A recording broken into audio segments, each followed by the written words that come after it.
السلام علیکم، مانو ٹاکیز میں ایک نئی ویڈیو کے ساتھ حاضر ہوں۔ کرونا کی وبا نے ساری دنیا کو ہی معاشرتی، معاشی، تعلیمی تباہ کا شکار کیا۔ اس بیماری کی وجہ سے جہاں دیگر شعبے زندگی متاثر ہوئے، وہیں تعلیم کا شعبہ بھی شدید متاثر ہوا۔ پاکستان میں گزشتہ 6.5 مہینے سے تعلیمی ادارے بند تھے۔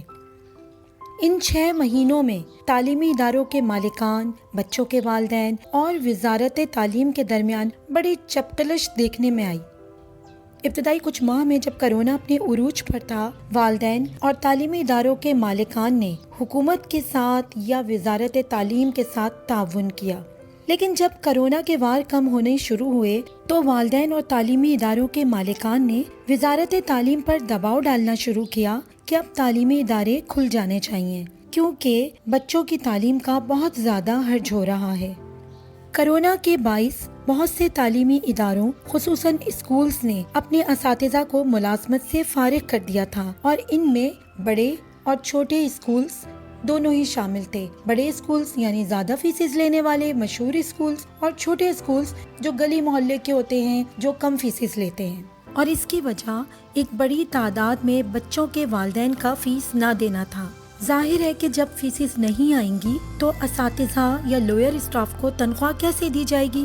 اس بات سے قطع نظر کہ ان اسکولوں نے کروڑوں اربوں روپے کا منافع حاصل کیا، اور چھوٹے اسکولز بھی لاکھوں روپے تو کما ہی لیتے ہیں، لیکن اس پینڈیمک سچویشن میں انہوں نے اپنے گزشتہ جمع جتھے سے کچھ خرچ کرنا مناسب نہ جانا، اور اس طرح اساتذہ کی ایک بڑی تعداد ملازمت سے فارغ ہوئی۔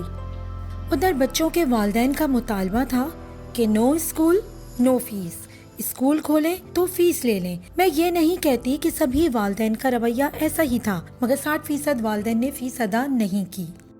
والدین کا کہنا تھا کہ کرونا کی وجہ سے ان کا بھی کاروبار یا ملازمت متاثر ہوئی ہے، اور وہ بچے کو گھر بٹھا کر فیس دینے کے قابل نہیں رہے۔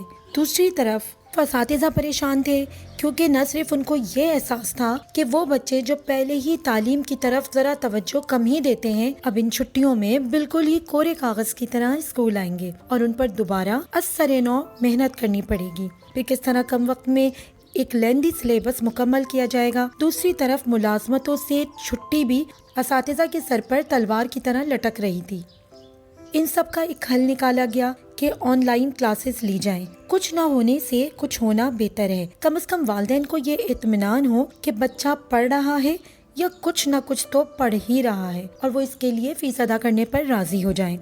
دوسری طرف اسکول انتظامیہ کے لیے بھی آن لائن کلاسز کا آغاز فیسز کے معاملے میں خوشکن ثابت ہوا، اور کم سے کم 50 سے 60% والدین فیس ادا کرنے پر راضی ہو گئے۔ اساتذہ نے بھی سکھ کا سانس لیا کہ اس طرح وہ کم از کم اپنی ملازمت سے تو بندے رہیں گے۔ آن لائن کلاسز کا آغاز ہوا۔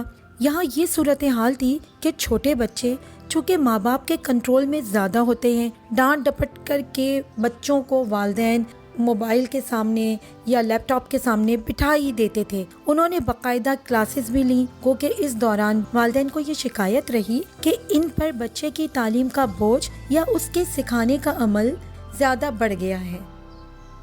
مگر ہائر سیکنڈری کلاسز جن میں 9، 8 بھی شامل ہے، یہ دیکھنے میں آیا کہ اکثر بچے جو کہ پہلے ہی تعلیم سے بھاگتے تھے، کلاس میں لاگ ان ہو کر غائب ہو جاتے یا سو جاتے تھے۔ کام بھی وہی بچے دیتے تھے جو کلاس میں بھی کام کرتے تھے۔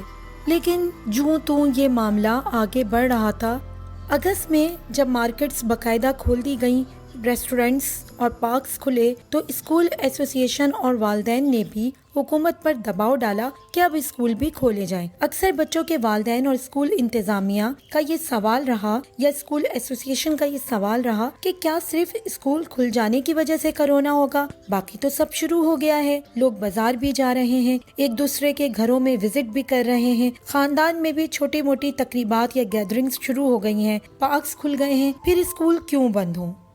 دوسری طرف وزارت تعلیم کا یہ کہنا تھا کہ ہم بچوں کی صحت پر کسی بھی قسم کا رسک لینے کو تیار نہیں۔ بچے SOPs کو صحیح طریقے سے فالو نہیں کر سکتے، خصوصاً چھوٹے بچے، اور اس بات کا اندیشہ ہے کہ بچے جب اسکول میں کئی گھنٹے ایک ساتھ بیٹھیں گے تو کرونا پھیل سکتا ہے۔ یہ بچے مختلف خاندانوں اور علاقوں سے آئے ہوئے ہوں گے، اسی لیے کرونا بڑھنے کے چانسز زیادہ ہو سکتے ہیں۔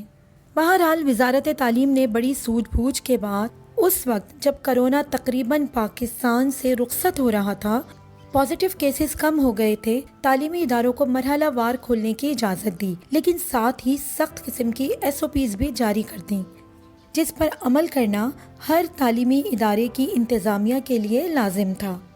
تعلیمی اداروں کے مرحلہ وار کھلنے میں ہائر سیکنڈری اسکول یعنی کلاس 9-10 کالجز اور یونیورسٹیز کو 15 ستمبر سے کھولا گیا، جبکہ 6 سے 8ویں جماعت تک کے بچوں کو 22 ستمبر سے اسکول بلانے کی ہدایت دی گئی اور پرائمری اور پری پرائمری اسکول 28 ستمبر سے کھولنے کی ہدایت دی گئی۔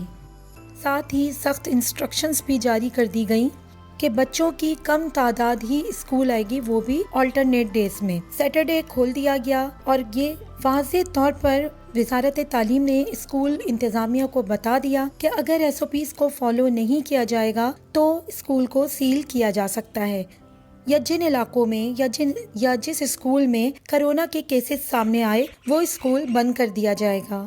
خدا کر کے 15 ستمبر کو تعلیمی ادارے جن میں ہائر سیکنڈری اسکول یعنی 9-10 کی کلاسز بھی تھیں، کالج اور یونیورسٹیز کھلے۔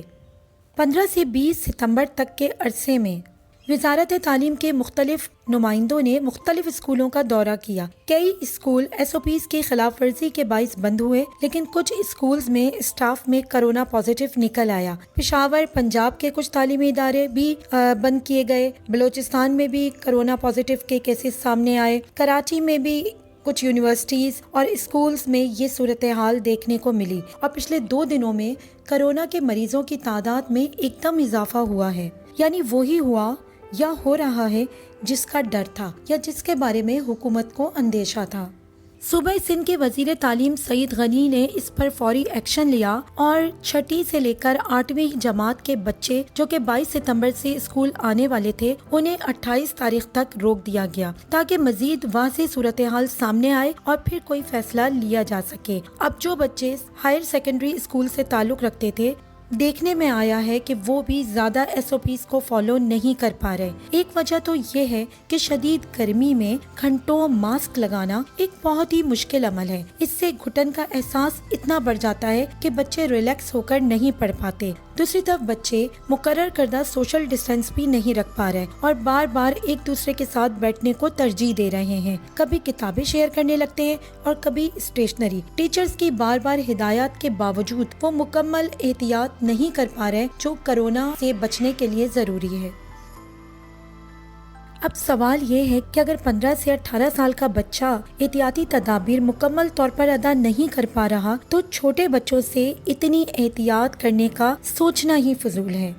ٹیچرز مسلسل نگرانی کریں تب بھی یہ ممکن نہیں کہ بچے مکمل SOPs کو فالو کریں، اور شاید یہی وجہ ہے کہ کرونا کیسز میں اضافہ دیکھنے میں آ رہا ہے۔ کچھ ڈاکٹرز کے مطابق شاید کرونا کی دوسری لہر پاکستان میں آ رہی ہے۔ اگلے ہفتے میں صورتحال مزید واضح ہوگی اور وزارت تعلیم یقیناً بہت سوجھ بوجھ کے ساتھ بچوں اور اساتذہ کی صحت کو مد نظر رکھتے ہوئے کوئی بہتر فیصلہ کرے گی۔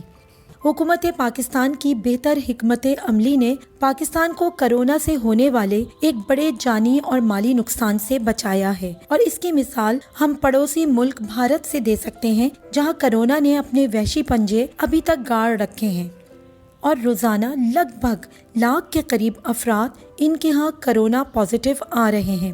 بہرحال فیصلہ جو بھی ہو، ہم سب کو اس میں حکومت کے ساتھ مکمل تعاون کرنا چاہیے، کیونکہ جان سے بڑھ کر کچھ نہیں، جان ہے تو جہان ہے، اور کم از کم بچوں کی صحت پر کوئی سمجھوتا نہیں ہونا چاہیے۔ بجائے ہٹ درمی دکھانے کے اور حقیقت سے آنکھیں بند کر کے فضول بحث و مباحثہ سے گریز کر کے حکومت کے ساتھ مل کر چلنے میں ہی ہماری اور ہمارے بچوں کی اور ہمارے ملک کی عافیت ہے۔ اس ویڈیو میں اتنا ہی۔ اپنا اور اپنے ارد گرد کے لوگوں کا خیال رکھیے گا، اور جنہوں نے ابھی تک میرا چینل سبسکرائب نہیں کیا ہے اسے سبسکرائب کر لیں، اور یہ جو بیل آئیکن ہے اس کو ضرور بجا دیجیے تاکہ میری ہر نئی ویڈیو سے آپ سب سے پہلے باخبر ہوں۔ اجازت دیجیے، اللہ حافظ۔